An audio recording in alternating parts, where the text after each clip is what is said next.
Right now, while you're watching this, someone inside a government building in Beijing is inside your country's power grid, inside your telecom network, inside your hospital systems, and they've been there for years.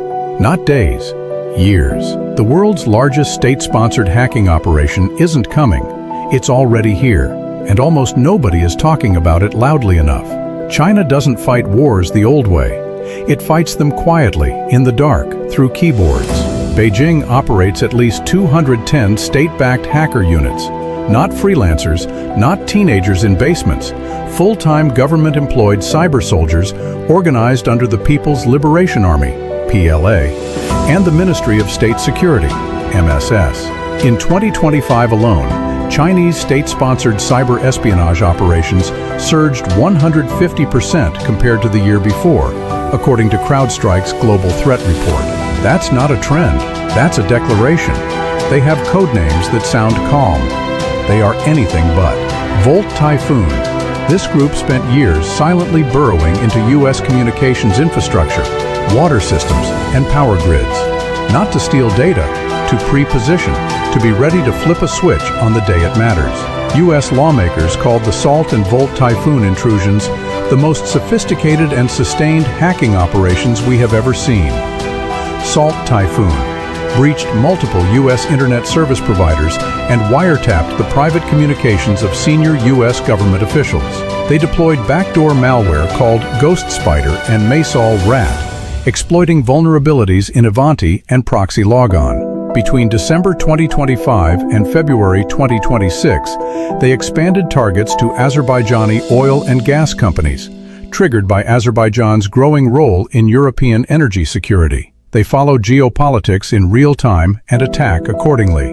Flax Typhoon built a massive botnet from compromised IoT devices, your security cameras, your DVRs, your smart routers, turning millions of civilian devices worldwide into weapons for reconnaissance and cyber attacks. APT-41, Brass Typhoon, the most dangerous of all, a dual-mission group that conducts espionage and financially motivated cybercrime simultaneously. They infiltrated targets and maintained access for 9 months without being detected, adapting their tools every time the security team responded. In early 2026, Palo Alto's Unit 42 exposed a campaign called the Shadow Campaigns, a single Chinese operation that had conducted reconnaissance against nearly every nation on Earth and successfully infiltrated government and critical infrastructure in 37 countries. Palo Alto was so afraid of Beijing's retaliation that they didn't even officially name China in the final report, describing the attackers only as a state-aligned group operating from Asia.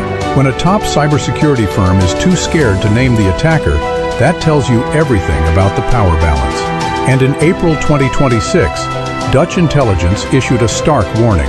China's cyber capabilities are now equal to those of the United States.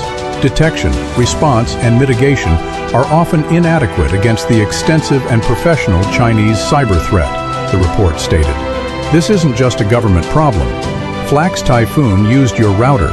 Salt Typhoon is inside the telecom that carries your phone calls. Flax Typhoon is sitting inside the grid that powers your city. These groups target hospitals, water treatment plants, financial systems, and satellite communications. A single coordinated strike could knock out power across a region, disable emergency services, and paralyze financial markets, all simultaneously.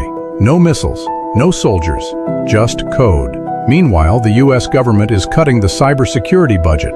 The proposed 2026 DHS budget slashes CISA funding by $491 million.